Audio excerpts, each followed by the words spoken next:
हमारी कहानियाँ देखने वाले 99% लोग ऐसे हैं जो हमारी वीडियोस एंजॉय तो करते हैं, लेकिन उन्होंने हमारा चैनल अभी तक सब्सक्राइब नहीं किया है। अगर आप उन 99% लोगों में से हैं, तो बस आपको एक छोटा सा काम करना है। इस वीडियो के नीचे आपको एक सब्सक्राइब बटन दिख रहा होगा, बस उस सब्सक्राइब बटन को दबाना है। बस इतना सा काम करना है आपको, और लगे हाथ बेल आइकन भी प्रेस कर देना ताकि हमारी लेटेस्ट वीडियो आते ही आपको सबसे पहले पता चले।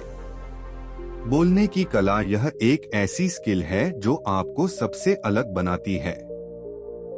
जिसके पास यह स्किल है, लोग उसके साथ बातें करना पसंद करते हैं, उसके साथ समय बिताना पसंद करते हैं। आज की बौद्ध कहानी में हम जानेंगे कि आखिर कैसे हम यह स्किल अपने अंदर पैदा कर सकते हैं।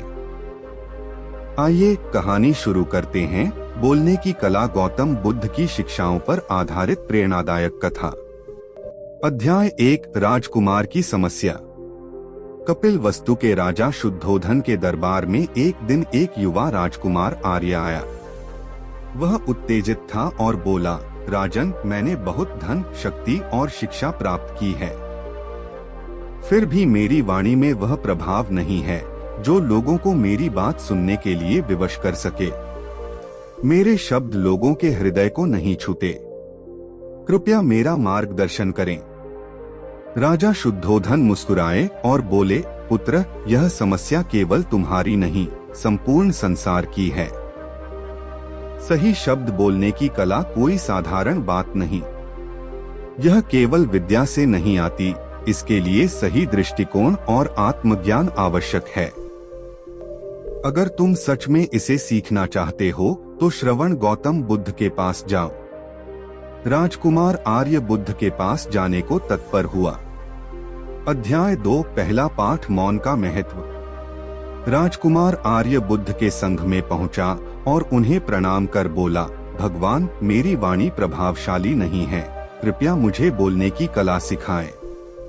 बुद्ध मंद मुस्कान के साथ बोले, पहले 1 सप्ताह तक मौन रहो, केवल सुनो, बोलो मत। राजकुमार आर्य अचंभित हुआ। मौन से बोलने की कला का क्या संबंध, परंतु उसने नियम का पालन किया।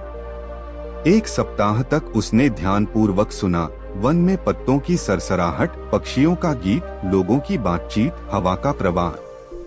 जब वह बुद्ध के पास लौटा तो बुद्ध ने पूछा, क्या तुमने कुछ नया सीखा?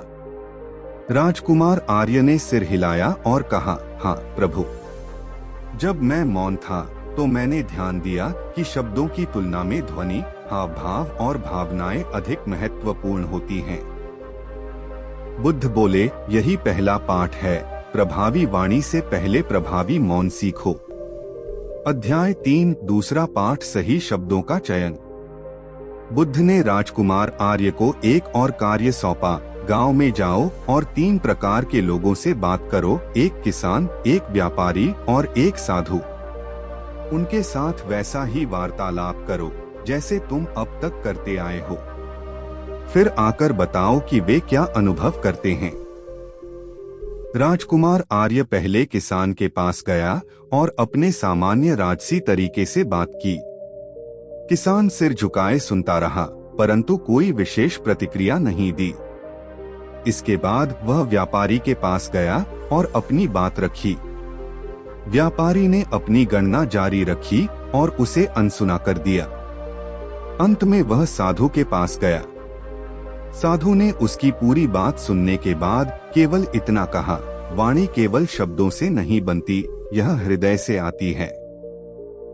राजकुमार आर्य बुद्ध के पास लौटा और बोला, मैंने देखा कि जब मैं अपना दृष्टिकोण थोपने की कोशिश करता हूँ तो लोग अनसुना कर देते हैं, लेकिन जब मैं मन से बात करता हूँ तो लोग अधिक ध्यान देते हैं। बुद्ध बोले, यह दूसरा पाठ है, शब्दों का सही चयन करो और अपने श्रोता के अनुसार बोलो। अध्याय 4, तीसरा पाठ, सत्य, प्रेम और करुणा। बुद्ध ने उसे अगले दिन एक नए कार्य पर भेजा। आज गांव जाओ और केवल सत्य, प्रेम और करुणा के शब्द बोलो। फिर लौटकर बताओ कि तुम्हारा अनुभव कैसा रहा। राजकुमार आर्य जब गांव पहुंचा तो उसने देखा कि एक बुजुर्ग महिला अपने बेटे के क्रोध से दुखी थी। उसने कोमल शब्दों में कहा, माँ, तुम्हारा हृदय प्रेम से भरा है, यह क्रोध के स्थान पर करुणा को चुन सकता है। महिला ने उसे आश्चर्य से देखा, फिर उसकी आंखों में स्नेह छलक आया। फिर वह एक निर्धन व्यक्ति के पास गया, जिसने कहा, राजकुमार, मेरे पास कुछ भी नहीं है, मैं निर्धन हूँ। राजकुमार आर्य ने मुस्कुराकर कहा, तुम्हारी सच्चाई ही तुम्हारा धन है। ईमानदारी सबसे बड़ी संपत्ति है। उस व्यक्ति ने प्रसन्न होकर सिर झुका दिया। जब वह लौटा तो बुद्ध ने पूछा, आज तुम्हें कैसा अनुभव हुआ? राजकुमार आर्य बोला, आज पहली बार मैंने अनुभव किया कि मेरी वाणी से लोग प्रभावित हुए। मेरे शब्दों ने उनके मन को छुआ। बुद्ध मुस्कुराए, यही तीसरा पाठ है। जब तुम सत्य, प्रेम और करुणा के साथ बोलते हो तब तुम्हारी वाणी प्रभावशाली बन जाती है। अध्याय 5, अंतिम पाठ, धैर्य और आत्मज्ञान। अब बुद्ध ने राजकुमार आर्य से अंतिम प्रश्न किया, बताओ, प्रभावी बोलने का सबसे महत्वपूर्ण रहस्य क्या है? राजकुमार आर्य ने उत्तर दिया, पहला, मौन सुनने की कला सिखाता है। दूसरा, सही शब्दों का चयन आवश्यक है। तीसरा, सत्य, प्रेम और करुणा के बिना वाणी निर्जीव होती है। बुद्ध बोले, बहुत अच्छा, लेकिन एक और रहस्य है, धैर्य। जब तुम बोलो तो देखो कि लोग किस स्थिति में हैं। सही समय और सही वातावरण में बोले गए शब्द ही सबसे प्रभावशाली होते हैं।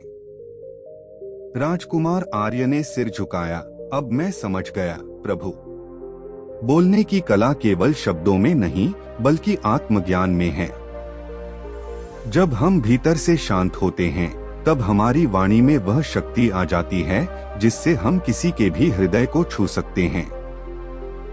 बुद्ध ने आशीर्वाद दिया, अब तुम जो चाहोगे वही मिलेगा, क्योंकि अब तुम्हें बोलने की सच्ची कला आ गई है। अध्याय 6, वाणी का प्रयोग, शक्ति या विनाश। राजकुमार आर्य अब बुद्ध की शिक्षाओं के अनुसार बोलने लगा था और उसका प्रभाव स्पष्ट दिखने लगा। लेकिन एक दिन उसके दरबार में एक घटना घटी। एक वृद्ध ब्राह्मण क्रोधित होकर आया और बोला, राजकुमार, तुम्हारी वाणी में अब जादू है। लेकिन क्या तुम जानते हो कि यह जादू कभी कभी विनाश भी ला सकती है?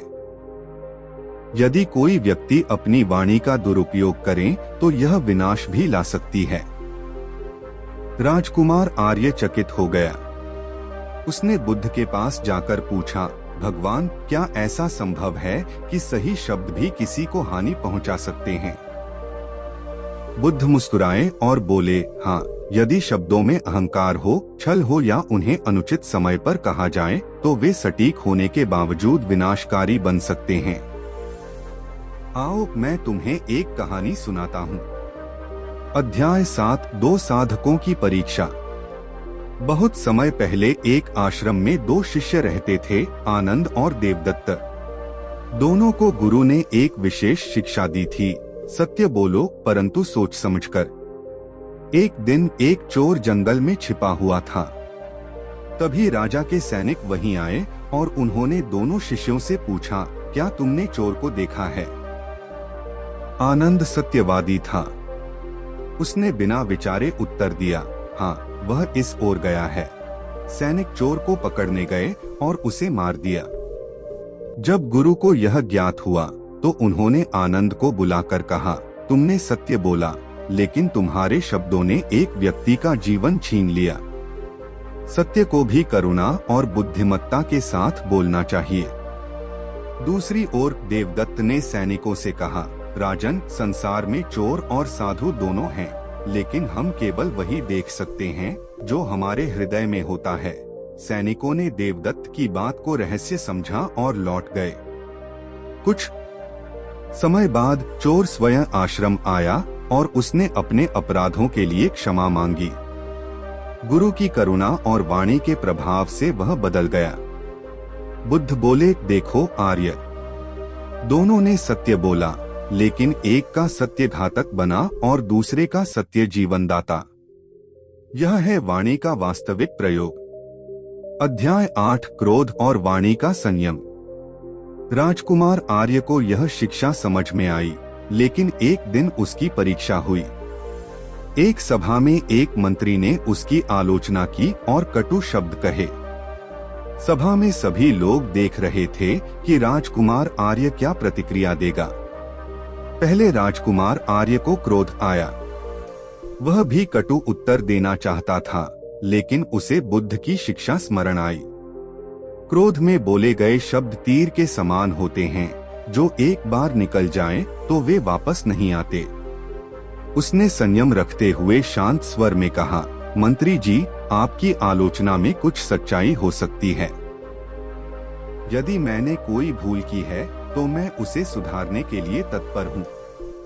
यह सुनकर सभा में सन्नाटा छा गया।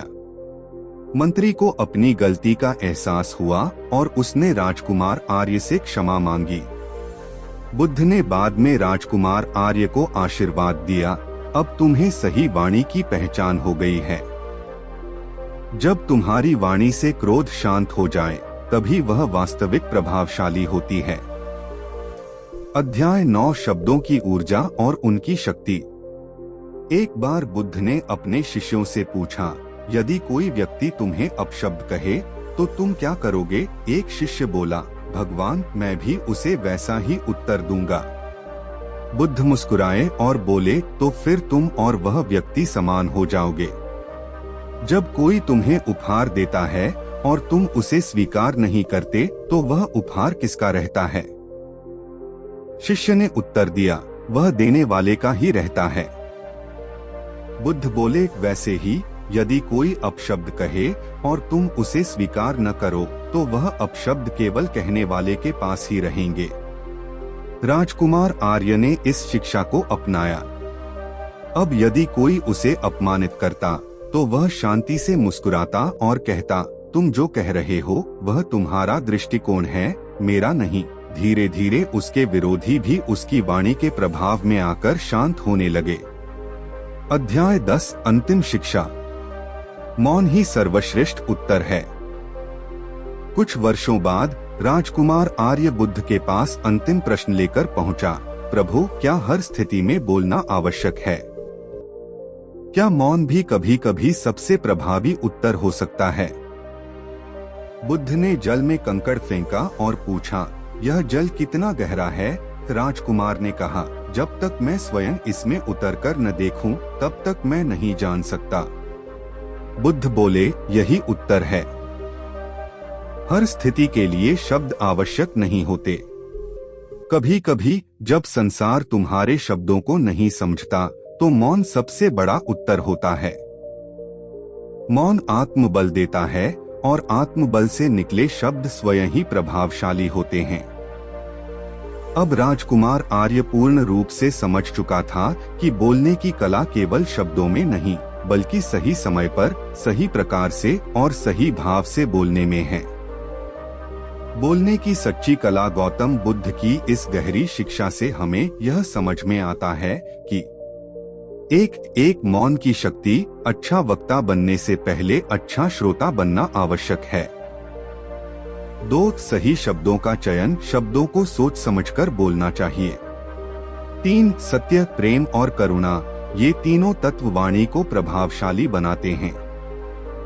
4 धैर्य और संयम, क्रोध में बोले गए शब्द अधिक हानि पहुंचाते हैं। 5 ऊर्जा और प्रभाव, हर शब्द में एक ऊर्जा होती है, इसे अच्छे कार्यों में लगाना चाहिए। 6 मौन का उत्तर, कुछ परिस्थितियों में मौन ही सबसे प्रभावशाली उत्तर होता है। यदि हम इन शिक्षाओं को अपने जीवन में अपना लें, तो न केवल हमारी वाणी प्रभावी बनेगी, बल्कि हमारा जीवन भी सुखमय और सफल हो जाएगा।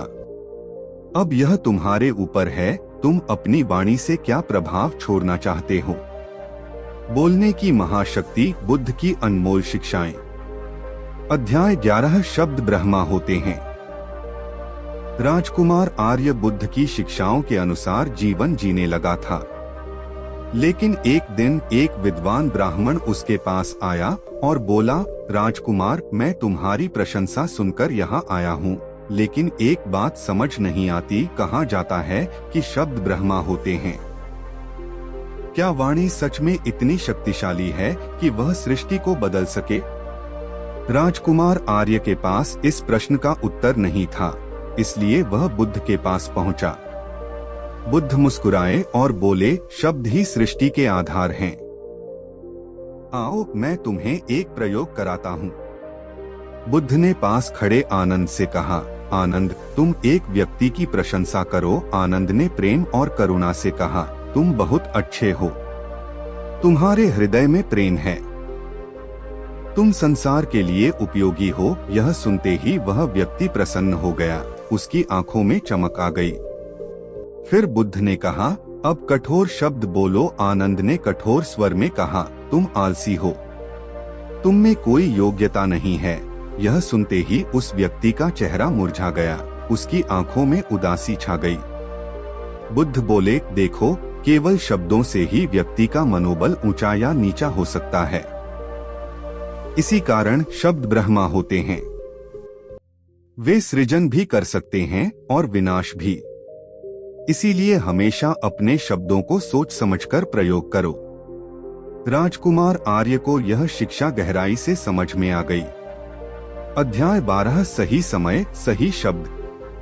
बुद्ध ने एक दिन राजकुमार आर्य को बुलाकर पूछा, यदि तुम्हारे पास अमृत हो तो क्या तुम उसे किसी भी समय किसी को भी पिला सकते हो? राजकुमार आर्य ने उत्तर दिया, नहीं प्रभु, अमृत भी सही समय पर ही दिया जा सकता है। बुद्ध बोले, ठीक वैसे ही शब्द भी अमृत या विष बन सकते हैं। सही शब्द भी यदि गलत समय पर कहे जाएं, तो वे अपना प्रभाव खो देते हैं। इसलिए सही समय, सही व्यक्ति और सही स्थान देखकर ही शब्दों का प्रयोग करना चाहिए। राजकुमार आर्य को यह शिक्षा बहुत मूल्यवान लगी। अध्याय 13, शब्दों से कर्म तक। एक दिन एक साधु बुद्ध के पास आया और बोला, प्रभु, मैंने आपकी सभी शिक्षाएं सुनी हैं। मैं हमेशा मधुर वाणी बोलता हूँ, फिर भी लोग मुझे नहीं सुनते। इसका क्या कारण है? बुद्ध बोले, पुत्र, केवल मधुर वाणी पर्याप्त नहीं है। यदि तुम्हारे शब्दों और कर्मों में अंतर होगा तो लोग तुम्हारी बात को स्वीकार नहीं करेंगे। बोलने से अधिक महत्वपूर्ण है उसी के अनुसार जीवन जीना। जब तुम्हारी वाणी और कर्म एक हो जाएं, तभी तुम्हारे शब्दों में वास्तविक प्रभाव होगा। यह सुनकर साधु ने प्रण लिया कि वह पहले स्वयं अपने जीवन को सत्य, प्रेम और करुणा से भरेगा, फिर ही दूसरों को उपदेश देगा। बोलने की महाशक्ति। गौतम बुद्ध की इस गहरी शिक्षा से हमें यह समझ में आता है कि एक, शब्दों में सृजन और विनाश दोनों की शक्ति होती है। 2, कटु वाणी तभी प्रभावी होती है जब हम उसे स्वीकार करते हैं। 3, मौन भी कभी कभी सबसे प्रभावी उत्तर होता है। 4, सही शब्द तभी प्रभावशाली होते हैं जब उन्हें सही समय पर और सही व्यक्ति के लिए प्रयोग किया जाए। 5, मात्र बोलना पर्याप्त नहीं, हमें अपने शब्दों के अनुसार जीवन भी जीना चाहिए। यदि हम इन शिक्षाओं को अपने जीवन में उतार लें, तो न केवल हमारी वाणी प्रभावशाली बनेगी, बल्कि हमारा जीवन भी आनंदमय और सफल हो जाएगा। अब यह तुम पर निर्भर है, क्या तुम अपनी वाणी को सृजन का साधन बनाओगे या विनाश का? अध्याय 14, वाणी और भाग्य का संबंध। राजकुमार आर्य बुद्ध की शिक्षाओं से बहुत प्रभावित हो चुका था, लेकिन एक दिन उसके मन में प्रश्न उठा, क्या हमारी वाणी हमारे भाग्य को भी बदल सकती है? वह बुद्ध के पास पहुंचा और यह प्रश्न किया। बुद्ध मुस्कुराए और बोले, चलो मैं तुम्हें एक कहानी सुनाता हूँ। बहुत समय पहले एक गांव में 2 युवक रहते थे, मानव और सबल। मानव मधुर और प्रेरणादायक शब्द बोलता था, जबकि सबल हमेशा कटु और नकारात्मक बातें करता था। एक दिन गांव में एक व्यापारी आया और उसने घोषणा की, मैं एक सहायक की तलाश में हूँ जो ईमानदार और अच्छे स्वभाव का हो। मानव के बारे में सुनकर व्यापारी ने उसे अपने साथ ले लिया। समय के साथ मानव एक बड़ा व्यापारी बन गया। दूसरी ओर सबल की कटु वाणी के कारण कोई उसे काम देने को तैयार नहीं था। धीरे धीरे उसकी हालत खराब होती गई। बुद्ध बोले, देखो राजकुमार आर्य, वाणी केवल संवाद का साधन नहीं बल्कि भाग्य का निर्माण करने वाली शक्ति भी है। यदि हम सकारात्मक, प्रेरणादायक और करुणा से भरी वाणी का प्रयोग करें तो हमारा भविष्य उज्ज्वल होगा। लेकिन यदि हम कटु, अहंकारी और नकारात्मक बोले तो हमारा भाग्य भी वैसा ही बन जाएगा। राजकुमार आर्य को यह शिक्षा बहुत मूल्यवान लगी। अध्याय 15 विनम्र वाणी की शक्ति। एक दिन एक अहंकारी योद्धा बुद्ध के पास आया और बोला, मैं सबसे शक्तिशाली हूँ। मेरी तलवार के आगे कोई टिक नहीं सकता। बुद्ध ने शांत स्वर में पूछा, क्या तुम्हारी शक्ति केवल तलवार से आती है? योद्धा बोला, हाँ, मेरी तलवार मेरा जीवन है। बुद्ध मुस्कुराए और बोले, यदि कोई तुम्हारी तलवार छीन ले तो क्या तुम शक्तिशाली रहोगे? योद्धा यह सुनकर चुप हो गया। बुद्ध ने आगे कहा, सच्ची शक्ति तलवार से नहीं बल्कि वाणी और नम्रता से आती है। एक मधुर शब्द 1000 तलवारों से अधिक प्रभावशाली होता है। विनम्रता से बोली गई वाणी शत्रु को भी मित्र बना सकती है। योद्धा ने सिर झुका लिया और कहा, प्रभु, मैंने आज अपनी सबसे बड़ी भूल को पहचाना। मैं अब अपनी वाणी में भी विनम्रता लाऊंगा। अध्याय 16 वाणी और आत्मा का संबंध। राजकुमार आर्य अब बहुत कुछ सीख चुका था, लेकिन एक दिन एक साधु उसके पास आया और बोला, हे राजकुमार, क्या तुम जानते हो कि हमारी वाणी हमारी आत्मा को भी प्रभावित करती है? राजकुमार चकित हो गया और फिर से बुद्ध के पास पहुंचा। बुद्ध बोले, पुत्र, क्या तुमने कभी किसी को कटु शब्द कहते हुए देखा है? क्या तब उसका चेहरा शांत दिखता है? राजकुमार आर्य ने उत्तर दिया, नहीं प्रभु। जब कोई कटु वाणी बोलता है तो उसके चेहरे पर भी क्रोध और अशांति आ जाती है। बुद्ध बोले, यही सत्य है। हमारी वाणी केवल दूसरों को प्रभावित नहीं करती बल्कि हमारी आत्मा को भी आकार देती है। यदि हम प्रेम, करुणा और सत्य से बोलते हैं तो हमारी आत्मा शांत और निर्मल रहती है। लेकिन यदि हम कटु, अहंकारी और झूठी बातें बोलते हैं तो हमारी आत्मा भी अशांत हो जाती है। अब राजकुमार आर्य को पूरी तरह से समझ में आ गया कि वाणी केवल संवाद का साधन नहीं बल्कि आत्मा की अभिव्यक्ति भी है। अध्याय 17 वाणी की अंतिम परीक्षा। कुछ वर्षों बाद राजकुमार आर्य अब बुद्ध की शिक्षाओं का अनुसरण करते हुए एक कुशल वक्ता और महान शासक बन चुका था। लेकिन उसकी अंतिम परीक्षा अभी बाकी थी। एक दिन एक षड्यंत्रकारी मंत्री ने राजकुमार आर्य के विरुद्ध झूठी अफवाह फैला दी। लोग उसकी निंदा करने लगे। राजकुमार आर्य के शत्रु यह देखने के लिए प्रतीक्षा कर रहे थे कि वह क्रोध में आकर क्या प्रतिक्रिया देगा। लेकिन राजकुमार आर्य शांत रहा। उसने कोई क्रोध नहीं दिखाया, कोई कटु वचन नहीं कहा। वह केवल मुस्कुराया और बोला, सत्य तो समय का सहारा होता है। मैं शब्दों से नहीं बल्कि अपने कर्मों से उत्तर दूंगा। कुछ ही दिनों में सत्य उजागर हुआ और मंत्री को दंडित किया गया। राजकुमार आर्य पूरी तरह से समझ चुका था कि वाणी की सबसे बड़ी शक्ति मौन और संयम में है। जब उसने बुद्ध को यह बताया तो बुद्ध ने आशीर्वाद दिया और कहा, अब तुम बोलने की सच्ची कला को समझ चुके हो। तुम जो चाहोगे उसे प्राप्त कर सकोगे, क्योंकि अब तुम्हारे शब्द केवल भाषा नहीं बल्कि सत्य, प्रेम और करुणा की शक्ति बन चुके हैं। अंतिम निष्कर्ष, वाणी का दिव्य विज्ञान। गौतम बुद्ध की इस गहरी शिक्षा से हमें यह सीख मिलती है कि एक एक वाणी हमारे भाग्य को आकार देती है। दो, विनम्रता से बोली गई वाणी तलवार से अधिक प्रभावशाली होती है। 3. हमारी वाणी हमारी आत्मा को प्रभावित करती है।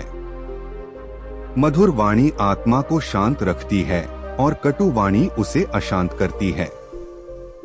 4. सत्य को सिद्ध करने के लिए शब्दों से अधिक कर्म महत्वपूर्ण होते हैं। 5. सबसे प्रभावी वाणी संयम, धैर्य और करुणा होती है। दोस्तों, आपने इस कहानी से क्या सीखा? हमें कमेंट बॉक्स में अवश्य बताएं। अगली कहानी शांत और अकेले रहो। तो चलिए, एक इंसान को जीवन में बहुत धोखे मिलते हैं और यह धोखे उसको उसके अपने ही देते हैं। लेकिन मजे की बात तो यह है कि इंसान को इतने धोखे मिलने के बाद भी वह नए नए दोस्त, नए नए लोगों से हर रोज नए रिश्ते बनाता है, यह पता होते हुए कि पिछली बार उस रिश्ते का अंजाम क्या हुआ था। तो कहीं न कहीं हमारे मन को यह बात पूरी तरह से समझ में नहीं आई है कि अकेले रहना क्या होता है। अकेले रहना कैसे सीखे? विज्ञान के विकास की वजह से जहां हमें नाना प्रकार की सुख सुविधाएं हासिल हुई हैं, वहीं दूसरी तरफ अगर आंखें खोलकर देखें तो विज्ञान ने हमारा एकांत हमसे छीन लिया है। इतने मनोरंजन पैदा कर दिए गए हैं कि इंसान खुद के साथ वक्त बिताना भूल ही गया है। जब भी उसे खाली वक्त मिलता है, वह या तो अपना मोबाइल चलाने लगता है या किसी से बातें करने लगते हैं। और इसी वजह से इंसान अपने साथ रहने की कला भूल चुका है। अपने साथ, अपने अकेलेपन, अपने एकांत का आनंद कैसे ले, इसके साथ कैसे बने रहें निरंतर, इसका क्या फायदा होता है? आज हम इन सभी बातों पर एक बौद्ध कहानी सुनने वाले हैं। इस कहानी में आपको यह तो पता चलेगा ही कि अकेले खुश कैसे रहें, साथ ही आपको यह भी पता चलेगा कि अकेले रहने के और क्या क्या परिणाम होते हैं। इससे पहले कि आप इस कहानी में खो जाएं, इस चैनल को सब्सक्राइब जरूर कर लें। तो चलिए कहानी शुरू करते हैं। सेठ जनार्दन दिल का बहुत ही संवेदनशील व्यक्ति था। उसके पास किसी भी सुख सुविधा की कोई कमी नहीं थी। इतना धन उसने अर्जित कर लिया था कि उसकी 7 पीढ़ियां बैठकर खा सकती थीं। लेकिन जनार्दन को अपनी धन संपत्ति पर भी अहंकार नहीं था। वह किसी को अपने से छोटा नहीं समझता था। यह उसका एक बहुत ही मुख्य गुण था और इसी वजह से उसके अंदर बहुत ही करुणा भरी हुई थी। जब भी कोई आदमी उससे कोई मदद मांगता तो वह हरगिज नहीं कह पाता था। अगर वह ना कहना भी चाहता तो भी वह करुणावश उसकी मदद कर दिया करता था। अब लोगों को धीरे धीरे सेठ जनार्दन की यह संवेदनशीलता और यह करुणा पता चलती गई और लोगों ने इसका फायदा उठाना शुरू कर दिया। अब लोग जानबूझकर सेठ जनार्दन के आगे दुखी होने का दिखावा करते और सेठ जनार्दन उनकी बातों को सच समझकर उनकी सहायता कर रहा। लेकिन उसके मन को फिर भी तसल्ली थी कि वह जरूरतमंदों की मदद कर रहा है। लेकिन एक दिन जब सेठ जनार्दन के दोस्तों ने उसे बताया कि लोग किस तरह उसका फायदा उठा रहे हैं और शहर में किस तरह उसका मजाक बनाया जा रहा है, तो सेठ जनार्दन के मन को बहुत ही गहरा आघात पहुंचा। वैसे तो सेठ जनार्दन के बहुत से मित्र बन चुके थे, लेकिन उनमें से कौन से मित्र सच्चे हैं और कौन कौन लोग मित्र होने का दिखावा कर रहे हैं, यह सेठ जनार्दन के लिए जान पाना बहुत ही मुश्किल हो गया था।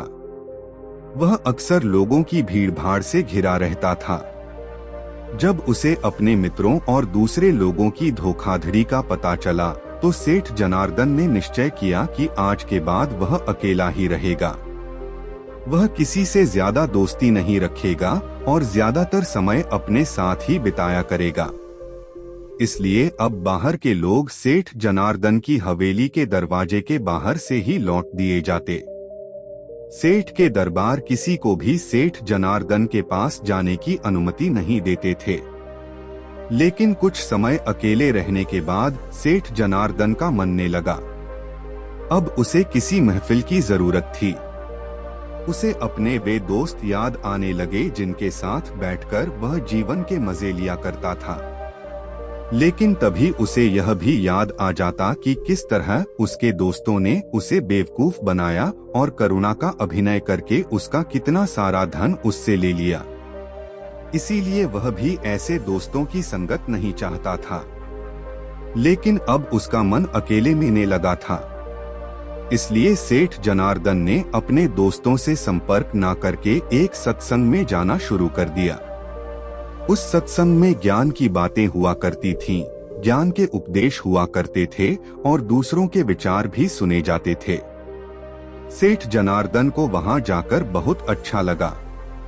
उसे बहुत आनंद मिला और वह रोज नित्य रूप से उस सत्संग में जाने लगा और ज्ञान के उपदेश सुनने लगा। सत्संग में अक्सर जनार्दन अच्छे वक्तव्य पेश करके अपने ज्ञान को भी जाहिर करता था और यह बात किसी से छुपी हुई नहीं थी कि तर्क वितर्क में सेठ जनार्दन का कोई सानी नहीं है। लेकिन फिर भी सेठ जनार्दन के मन में कोई भी आनंद की झलक नहीं थी। इतना ज्ञान होने के बाद भी वह अपने अंतर्ज्ञान से एकदम अलग था। इतना बाहरी ज्ञान होने के बाद भी वह अपने अंतर्ज्ञान से एकदम अछूत था और इसी वजह से उसके जीवन में आनंद की कोई झलक नहीं थी। अक्सर सत्संग के उपदेशों में ध्यान पर चर्चा हुआ करती थी। इस पर सेठ जनार्दन वक्तव्य तो बहुत पेश करते थे, लेकिन उन्होंने ध्यान की तरफ अपना पहला कदम भी नहीं उठाया। आपको चाहे सेब की सारी खूबी पता हो, सेब दिखने में ऐसा होता है, सेब का स्वाद वैसा होता है, सेब से यह फायदे होते हैं, लेकिन जब तक आप सेब को खाए नहीं तब तक स्वाद नहीं पता चलेगा। यही बात सेठ जनार्दन पर भी लागू होती थी। वैसे तो उन्हें पूरा ज्ञान था, लेकिन उन्होंने ध्यान का रस, एकांत का रस, अकेलेपन का रस अभी तक छका ही नहीं। एक दिन उस सत्संग में एक बौद्ध गुरु पहुंचे। दूर दूर तक उनकी ख्याति थी। उनके ज्ञान के बारे में प्रदेश भर में चर्चाएं होती थीं। तो आज सेठ जनार्दन को एक मौका मिल गया था कि वह अपने तर्क वितर्क से उस बौद्ध गुरु को पछाड़ देगा और उसके बाद समाज में उसकी और भी इज्जत बढ़ जाएगी। लोग उसको और भी बड़ा ज्ञानी समझने लगेंगे और यही सोचकर वह खुश हो रहा था। तभी वहां पर बौद्ध गुरु पहुंचे। बौद्ध गुरु शांत भाव से चलते हुए अपने आसन पर जाकर बैठ गए। सेठ जनार्दन सभी के तर्कों को काटकर अपना तर्क सबसे ऊपर रखते गए। उन्होंने सोचा कि एक बार यह बौद्ध गुरु तर्क वितर्क पर उतर आए, फिर देखो मैं इनके तर्कों को कैसे काटता हूँ। तर्क वितर्क होते रहे पर उस बौद्ध गुरु ने कुछ नहीं बोला। वह बस शांत भाव से मुस्कुरा रहे थे। आखिर में जब सत्संग खत्म हुआ तो सेठ जनार्दन से रहा नहीं गया और आखिर में उन्होंने बौद्ध गुरु से पूछ ही लिया, मैंने आपके ज्ञान की चर्चा बहुत सुनी है, लेकिन आप तो सभा में कुछ बोले ही नहीं। आप तो एकदम मौन बैठे रहे। यह सुनकर बौद्ध गुरु ने मुस्कुराते हुए कहा, आखिर में सारे ज्ञान को भूल जाना होता है। मुझे आपके तर्क वितर्क पर कोई विवाद नहीं है। मैं तो बस अपने अकेलेपन का आनंद ले रहा था, अपने एकांत के रस में डूबा हुआ था। ऐसा नहीं है कि मैं तुम लोगों को सुन नहीं रहा था। स्विंग में तुमको परिपूर्ण रूप से सुन रहा था, लेकिन मेरे मन में आपके प्रति कोई प्रतिरोध नहीं था। मैं जानता हूँ कि शुरुआत में आदमी ज्ञान इकट्ठा करता है, लेकिन अगर वह ज्ञानी होने की भूल में पड़ जाएगा, अगर वह यह सोचेगा कि मैं तो ज्ञानी हो चुका हूँ, तो वह सबसे बड़ा अज्ञानी ही रह जाएगा। सबसे बड़ा ज्ञान है अपने ज्ञान को गिरा देना, अपने आप को यह एहसास कराना कि मैं अज्ञानी हूँ, और इस कारण तुम्हारा अहंकार, तुम्हारा घमंड टूटता चला जाता है और तुम्हारा सीखा हुआ ज्ञान तुम्हारे अनुभव के तौर पर उतरने लगता है। लेकिन अक्सर लोग सुने सुनाए ज्ञान को, किताब विज्ञान को ही असल सत्य मान बैठते हैं और यही वह सबसे बड़ी भूल कर देते हैं। और इसी वजह से वह अपने एकांत में कभी उतर ही नहीं पाते, क्योंकि वह लोग बेवकूफ की तरह हमेशा अपने ज्ञान का प्रचार करते रहते हैं। जब यह बात सेठ जनार्दन ने सुनी तो इस बात ने सीधे उसके दिल पर चोट की, क्योंकि यह बात सेठ जनार्दन पर बिल्कुल सही तरीके से लागू होती थी। सेठ जनार्दन ने बौद्ध गुरु से पूछा कि सारा ज्ञान हासिल करने के बाद एक इंसान को कौन सा रास्ता अपनाना चाहिए। यह सुनकर बौद्ध गुरु कहते हैं कि असली ज्ञानी की पहचान यही है कि वह अपने ज्ञान से उस एकांत तक पहुंच गया है। उसके मन के सारे द्वंद्व खत्म हो गए हैं। जब तुम किसी ज्ञानी पुरुष से मिलोगे तो वह अपने ज्ञान का बखान नहीं करेगा। उनका एकांत, उनकी चुप्पी ही तुम्हें उस ज्ञान का संदेश पहुंचा देगी। जरा सोचो कि इतना ज्ञान होने का क्या फायदा जब आप अपने साथ ही रहना नहीं सीखे, अपने अकेलेपन और अपने एकांत का आनंद लेना ही नहीं सीखे, तो क्या फायदा इतना ज्ञान इकट्ठा करके। जरा दिमाग लगाइए और सोचिए। इसके बाद बौद्ध गुरु ने कहा कि मैं तुम्हें एकांत का आनंद खाने के लिए 4 सूत्र बता रहा हूँ।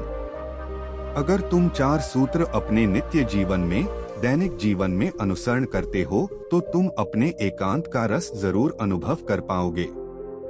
और अगर एक बार तुमने अपने एकांत का अनुभव कर लिया, उसका रस छक लिया, तो फिर तुम्हें अपने मन को खुश करने के लिए किसी मनोरंजन की, किसी वस्तु की या किसी आदमी की कोई आवश्यकता नहीं होगी। वह रस, वह आनंद परमानंद बन जाएगा। वह हमेशा आपके साथ चलेगा, क्योंकि वह किसी चीज से बंधा हुआ नहीं है। सर्वप्रथम सूत्र अपने अंदर यह उत्सुकता बनाओ कि खुद को जानना क्यों जरूरी है। अक्सर हम सबने सुना होगा कि खुद को जानना है। खुद को जानना ही सबसे जरूरी है। अगर आप इस सवाल को अपने मन के अंदर बिठा लेते हैं तो स्वाभाविक रूप से आप खुद को जानने के लिए प्रेरित होंगे। लेकिन अगर आप यही नहीं जानते कि खुद को जानना क्यों जरूरी है, तो आप खुद को जानने की कोशिश क्यों करेंगे। इसीलिए पहले समझो कि खुद को जानना क्यों जरूरी है। यह इसीलिए जरूरी है कि हम अपने आप को जानते ही नहीं हैं। हमने किसी बात पर कोई प्रतिक्रिया दी और कुछ देर बाद उसी प्रतिक्रिया को लेकर हमें पछतावा होने लगा कि मुझे ऐसी प्रतिक्रिया नहीं देनी चाहिए थी, मुझे उनसे कुछ अलग तरीके का व्यवहार करना चाहिए था। आप करना कुछ चाहते हैं, वह करवा कुछ और देता है। आप तो गाली नहीं देना चाहते थे, लेकिन लड़ाई हुई और आपने चाटा तक मार दिया। आप नहीं करना चाहते थे, लेकिन आपसे हो गया। तो यह कौन है करवाने वाला? यह सारे सवाल जवाब मन में उठने लगते हैं तो आपके अंदर यह उत्सुकता जगती है कि खुद को जानना जरूरी क्यों है। दूसरा सूत्र, नाना प्रकार के मनोरंजन से, सुख सुविधाओं से अपना मन अलग करके उसे ध्यान के लिए प्रेरित करें। जब आप पहला सूत्र समझ लेते हैं कि खुद को जानना क्यों जरूरी है, उसके बाद दूसरा सूत्र आता है। हमारा मन अक्सर नाना प्रकार की सुख सुविधाओं से, नाना प्रकार के मनोरंजन से घिरा रहता है। अत्यधिक मनोरंजन मन को उबा आने लगता है। जब आप बहुत देर तक अपना मोबाइल चलते हैं तो कुछ देर बाद उससे भी उब होने लगती है। वही हमें परेशान करने लगता है। इसीलिए वही मनोरंजन हमारे लिए उब का कारण हो जाता है। विज्ञान ने जहां नए नए आविष्कारों के जरिए इंसान से उसका एकांत छीन लिया है, और इसका सबसे बड़ा उदाहरण है मोबाइल। हम एक दिन भी अपने मोबाइल से दूर नहीं रह सकते। जरा एक प्रयोग करके देखना, एक दिन के लिए अपना मोबाइल स्विच ऑफ करके कहीं दूर रख देना और उसके पास आपको जाना तक नहीं है। आप उसी दिन परेशान हो जाएंगे। आपको समझ नहीं आएगा कि आप क्या करें। आप अपना समय कैसे व्यतीत करें, कैसे बिताएं। तो जरा सोचो, विज्ञान के एक छोटे से आविष्कार, एक मोबाइल ने आपकी जिंदगी को अपने साथ कैसे बांध लिया है। आप यह देख पा रहे हैं, आप यह महसूस कर पा रहे हैं। इसीलिए ऐसे मनोरंजन और ऐसी सुख सुविधाओं से अपने मन को खींचकर ध्यान के लिए प्रेरित करें। तीसरा सूत्र, खाली रहने की आदत डालो। हम अक्सर जिम्मेदारियों में इतने व्यस्त हो जाते हैं कि खुद के लिए समय ही नहीं निकालते। बचा कुछ समय हमारा मोबाइल ले लेता है और इसीलिए हम अपने आप को जानते ही कितना हैं। लेकिन जब हम अपने साथ वक्त बिताने लगते हैं तो हमें अपनी प्रवृत्तियां पता चलने लगती हैं। चौथा सूत्र, संसार में रहकर अपने एकांत में स्थिर रहना सीखो। हम सांसारिक चीजों से और यहाँ के लोगों से या तो बहुत ज्यादा जुड़ जाते हैं या उनसे घृणा करने लग जाते हैं। ना आपका कोई मित्र होगा और ना ही कोई शत्रु होगा। आपके लिए सब जीव एक समान हैं। आपकी दृष्टि सभी जीवन के लिए एक समान है।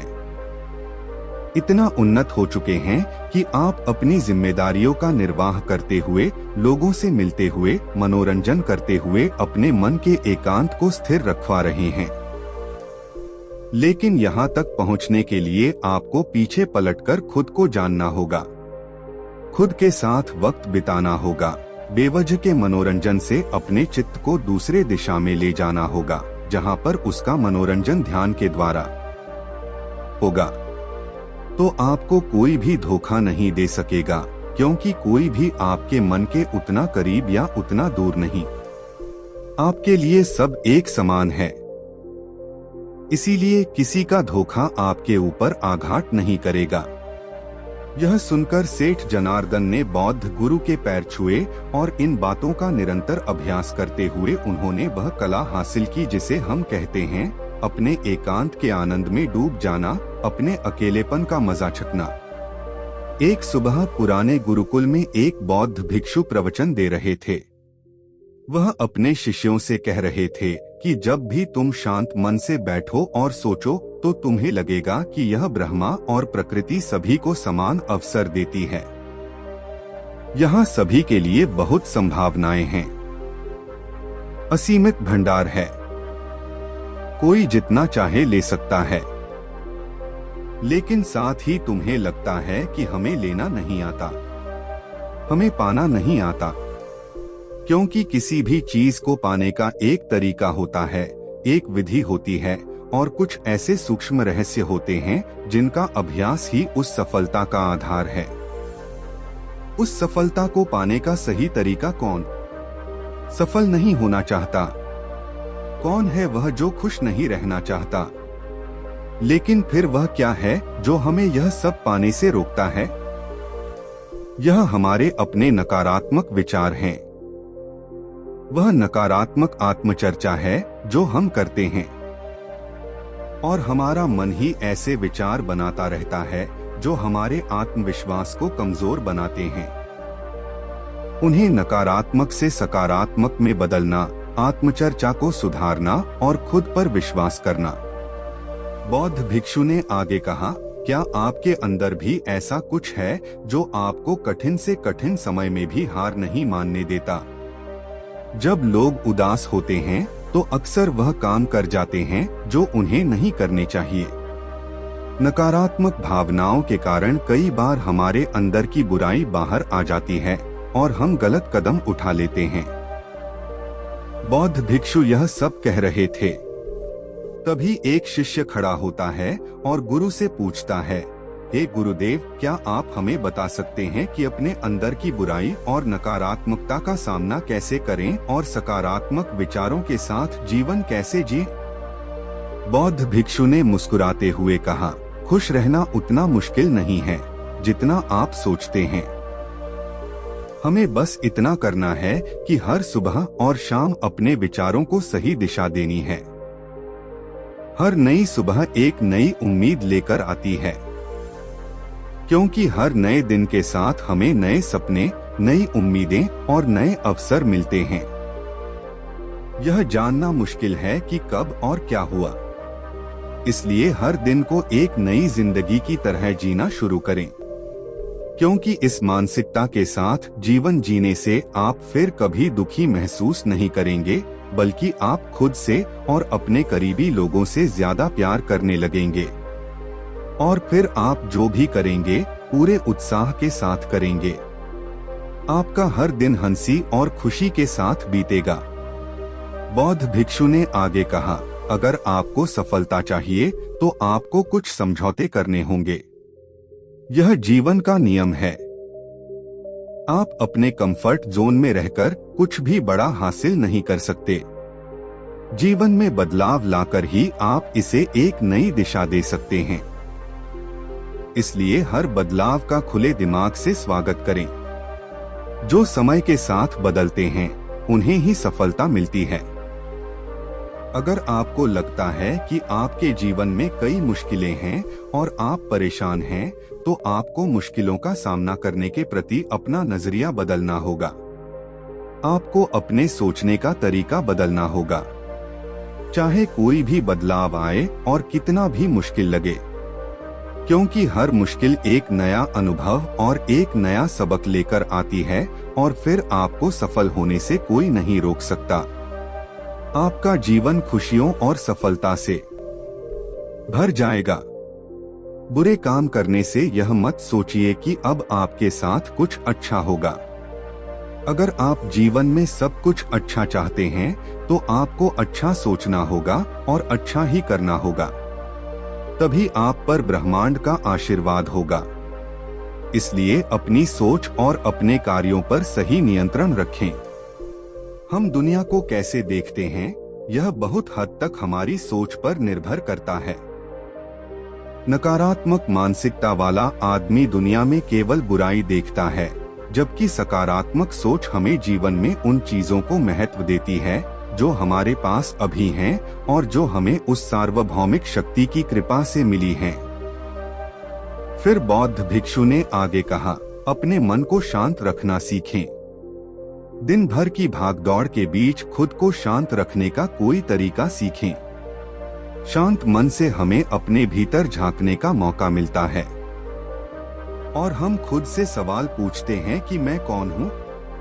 मेरे जीवन का उद्देश्य क्या है? क्या मैं एक अच्छा इंसान हूँ? क्या मैं एक अच्छा पिता या पति हूँ? जितना आप अपने भीतर देखेंगे उतना ही आप खुद को जानेंगे। आप अपने आसपास की को समझने लगेंगे, लोगों के स्वभाव और व्यवहार को समझने लगेंगे। फिर आप चीजों और लोगों को लेकर दुखी और परेशान होना बंद कर देंगे। आपको एहसास होने लगेगा कि आपके किसी भी काम का क्या असर होगा। अगर आपको किसी काम से ठेस पहुंचती है तो उस काम को ना करें और जिससे आपको खुशी मिलती है वह करें। फिर देखें कैसे आपकी जिंदगी स्थिर होगी। जिंदगी हमें एक बार ही मिलती है, तो क्यों ना इसे जी भरकर जिया जाए। जो करना है वह करें, खुद को बांधे नहीं। लेकिन हाँ, ध्यान रखें कि यह मनमानी न हो, बल्कि यह आपकी बुद्धि और आपकी अंतरात्मा की आवाज है। इसलिए कुछ भी करने से पहले अपनी अंतरात्मा की आवाज सुने, क्योंकि जो भी दिल चाहता है, जैसे कोई नया व्यवसाय शुरू करना या किसी नए शहर में अपनी किस्मत आजमाना या कुछ महत्वपूर्ण हासिल करना जो आपके दिल में है, उसे पाने के लिए कम से कम एक बार अपना सर्वश्रेष्ठ प्रयास करें। यह ना सोचें कि परिणाम क्या होगा, बस जो आपके मन में है वह करें। अक्सर हम इसी उलझन में फंस जाते हैं, क्योंकि हमारा दिल कुछ कहता है और दिमाग कुछ और। लेकिन आपके साथ ज्यादा से ज्यादा क्या हो सकता है? जब आप प्रयास करेंगे तो आप सफल नहीं होंगे। बौद्ध भिक्षु ने आगे कहा, लेकिन कम से कम आपको इस बात का अफसोस नहीं होगा कि आपने ही नहीं किया। कुछ न करने से बेहतर है प्रयास करना और असफल होना। बौद्ध भिक्षु ने आगे कहा, आपकी अंतरात्मा आपका सर्वश्रेष्ठ चाहती है। अपनी अंतरात्मा की आवाज को कभी नजरअंदाज ना करें, जिसे हम बुद्धि या बुद्धिमत्ता कहते हैं। अगर आप जीवन की खूबसूरती को समझना चाहते हैं, तो अपने अंदर झांके, देखें कि आपके पास क्या है और आपने जीवन में क्या हासिल किया है। आप जीवन की खूबसूरती को तभी महसूस कर पाएंगे जब आप कृतज्ञता से भर जाएंगे। जो हमारे पास नहीं है उसके बारे में दुखी होने के बजाय जो हमारे पास है उसके बारे में खुश रहें और उसी संतोष और शांत मन के साथ अपना प्रयास जारी रखें। यह कहने के बाद बौद्ध भिक्षु कुछ देर चुप रहे और फिर कहने लगे, क्या आप जानते हैं कि शब्द तलवार से अधिक शक्तिशाली होते हैं? इसीलिए इसका इस्तेमाल विवेकपूर्ण तरीके से करना होगा। दूसरों को बुरा लगने वाले काम करने से बचें। स्पष्ट राय रखना अच्छी बात है, लेकिन किसी को ऐसा कुछ न कहें जिससे उन्हें ठेस पहुंचे। सच को शालीनता से भी कहा जा सकता है, भले ही आप गुस्से में हो। किसी को गलत तरीके से कहने से बचें। कहीं ऐसा न हो कि बाद में आपको पछताना पड़े। बात करते समय अपनी आवाज को नरम रखें। जितना हो सके साफ बोलें, लेकिन प्यार से कहें। अच्छा इंसान बनने के लिए बस इतना ही करना है। हाँ, इन आदतों को अपने स्वभाव का हिस्सा बनाने में समय लगता है, क्योंकि इन्हें अभ्यास में लाना पड़ता है। खुद से पूछें, क्या आप एक अच्छे इंसान हैं और आपको क्यों लगता है कि आप अच्छे हैं? आप में ऐसा क्या खास है? आप दूसरों के साथ कैसा व्यवहार करते हैं? यह सवाल आपकी कमियों को जानने में आपकी मदद करेंगे। पहले तो आपको खुद से ऐसे सवाल पूछना अजीब लग सकता है, लेकिन खुद से सवाल पूछते रहें। प्यार आपको बसा भी सकता है और बर्बाद भी कर सकता है। हालांकि प्यार को ना समझना आपको बर्बाद कर देगा, क्योंकि प्यार एक बहुत ही पवित्र चीज है। प्यार ही भगवान है, ऐसा कहा जाता है। सभी के लिए प्यार और दया रखना अपना नियम बना लें। जिस दिल में प्यार है वह दिल में बसा है। जितना प्यार आप बांटेंगे उतना ही प्यार आपके पास वापस आएगा। जिसके हृदय में प्रेम और दया है वह कभी किसी का बुरा नहीं कर सकता। वह दूसरों के प्रति बुरी नकारात्मक भावना नहीं रख सकता। दरअसल अंदर प्रेम ही वह शक्ति है जो हमें गलत काम करने से रोकती है। गलत काम करके व्यक्ति कभी शांति में नहीं रह सकता। उसके अंदर हमेशा एक डर और एक पश्चाताप बना रहता है। गलत काम करना छोड़ दो, फिर तुम देखना तुम्हें इतनी खुशी और संतुष्टि मिलेगी कि तुम्हारा पूरा जीवन शांति से बीतेगा। जो लोग स्वार्थी और धोखेबाज होते हैं, खुशी उनसे कोसों दूर भागती है। चाहे वह कितना भी खुश रहने का दिखावा करें, वह अंदर से दुखी ही रहते हैं। गंदे काम और गंदे विचार हमें कभी खुश नहीं रहने देते। और जहां खुशी है वहां प्रेम है। इतना कहकर बौद्ध भिक्षु ने अपना प्रवचन समाप्त किया। फिर सभी शिष्य अपने दैनिक कार्य में लग गए। दोस्तों, ऐसे विचार खुद को देकर और जीवन को सकारात्मक रखकर और पता चला कि अपनी खुद की योग्यताओं पर संदेह करना ही हमें नीचे गिराता है। हमेशा खुद को अपनी ताकत और सद्गुणों की याद दिलाते रहें, क्योंकि इससे हमारा आत्मविश्वास बढ़ता है। इस वीडियो में आपने यह भी सीखा कि हमें अपनी अंतरात्मा की आवाज सुननी चाहिए, कमियों, अपनी ताकत और अपने लक्ष्यों को स्पष्ट रूप से जानना चाहिए। हमेशा सकारात्मक सोच रखें और जानें कि अगर हम ठान लें तो जीवन में कुछ भी असंभव नहीं है। इस वीडियो में आपने अच्छे इंसान होने के महत्व के बारे में भी सीखा। वास्तव में अच्छा होना सफल होने से ज्यादा महत्वपूर्ण है। दुनिया में पहले से ही काफी बुराई है। हमारे अंदर की बुराई हमें शारीरिक और मानसिक रूप से बहुत कमजोर बनाती है। इसलिए जितना हो सके अपने मन और विचारों दोनों को पवित्र रखें।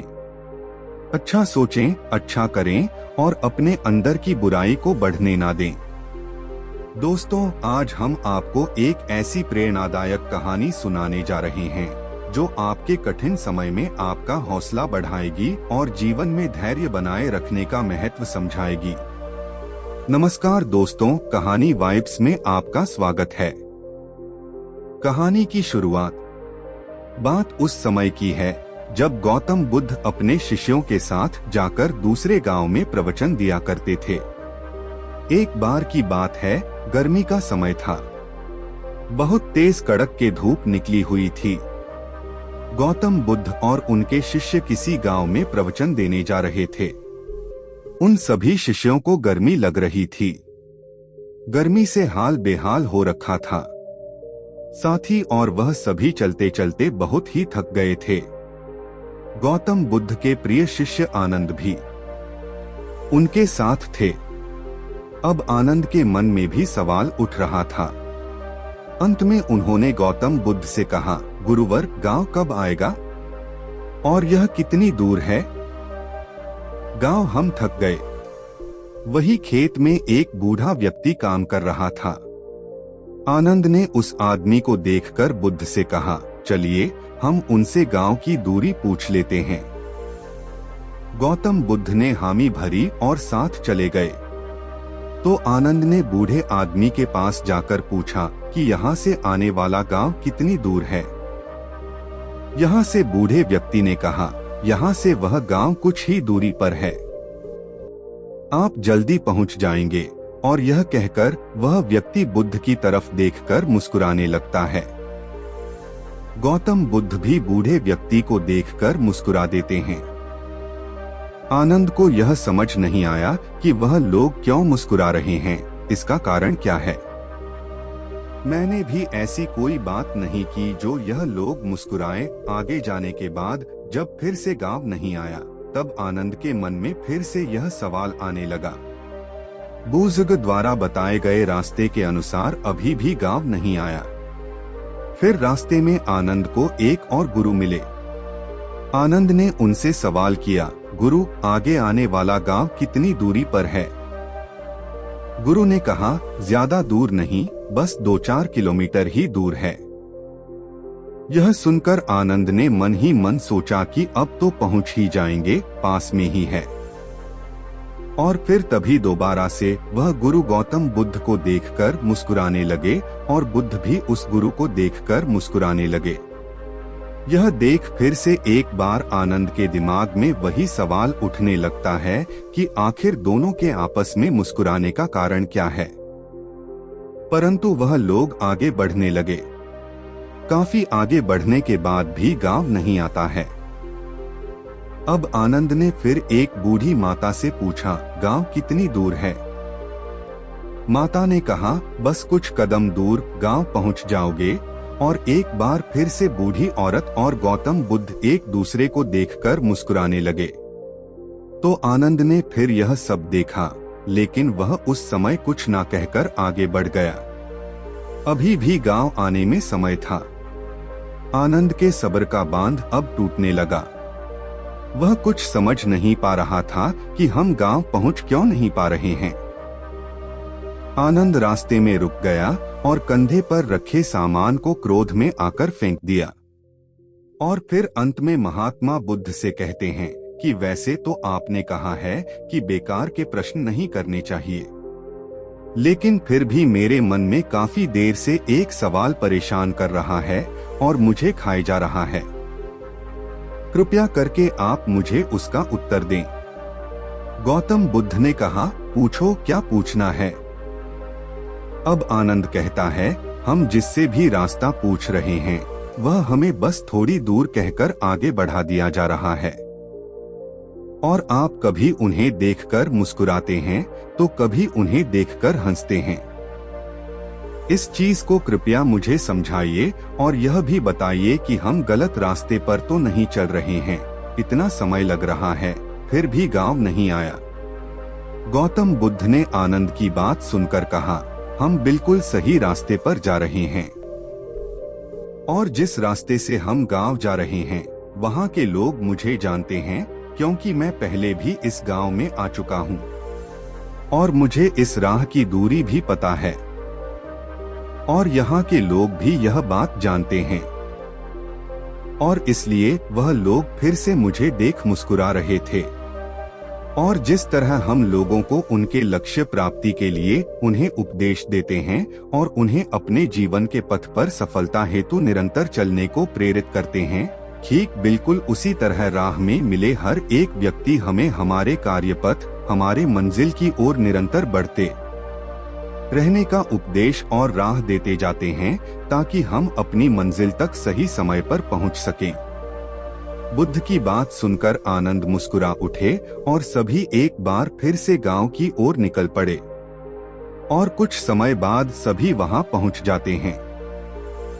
इसलिए दोस्तों, जिस तरह गौतम बुद्ध और उनके शिष्यों को रास्ते में कई लोग मिले जो उन्हें मार्ग पर जाने के लिए प्रेरित करते हैं, ठीक उसी प्रकार हमारे जीवन में भी हमें किसी न किसी रूप में प्रेरणा मिलती रहती है। बस फर्क यह है कि हम उसे पहचान पाते हैं या नहीं। हमेशा याद रखें, जीवन में आगे बढ़ने के लिए अवसर हर किसी को मिलता है। यह हमारे ऊपर है, हम उस अवसर को पहचानकर आगे बढ़ना है और हाथ आए मौके को हाथ से जाने नहीं देना है। और साथ ही हमेशा अपनी मंजिल के प्रति धैर्य बनाकर रखें। बेशक उसे मिलने में समय लगे, कठिनाई का सामना करना पड़े, लेकिन एक न एक दिन वह मंजिल जरूर मिलेगी और जब अब हम उसे प्राप्त कर लेंगे तो सभी मार्ग से मिली कठिनाई को भूल जाएंगे और उस जीत की खुशी को महसूस करेंगे। इसलिए धैर्य और शांति बनाए रखें। यह सफलता की सबसे महत्वपूर्ण और बड़ी कुंजी है।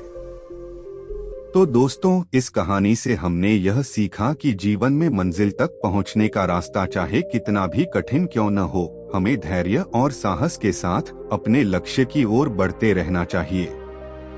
हर मुश्किल, हर मोड़ हमें कुछ न कुछ सिखाती है और हमारी सोच को गहराई देती है। प्रेरणा हमें हर जगह मिल सकती है, बस उसे पहचानने की जरूरत है। याद रखें, धैर्य और निरंतर प्रयास ही सफलता की कुंजी है। अपनी मंजिल की ओर कदम बढ़ाइए, क्योंकि एक दिन आप भी अपनी सफलता की कहानी लिखेंगे। हमें उम्मीद है आपको यह कहानियाँ पसंद आई होंगी और आपने इनसे बहुत कुछ सीखा होगा। अपने सुझाव हमें कमेंट बॉक्स में अवश्य दीजिए। साथ ही अपना एक कमेंट भी लिखिए और हमारे चैनल कहानी वाइब्स को सब्सक्राइब करना न भूलें। धन्यवाद और नमो बुद्धाय।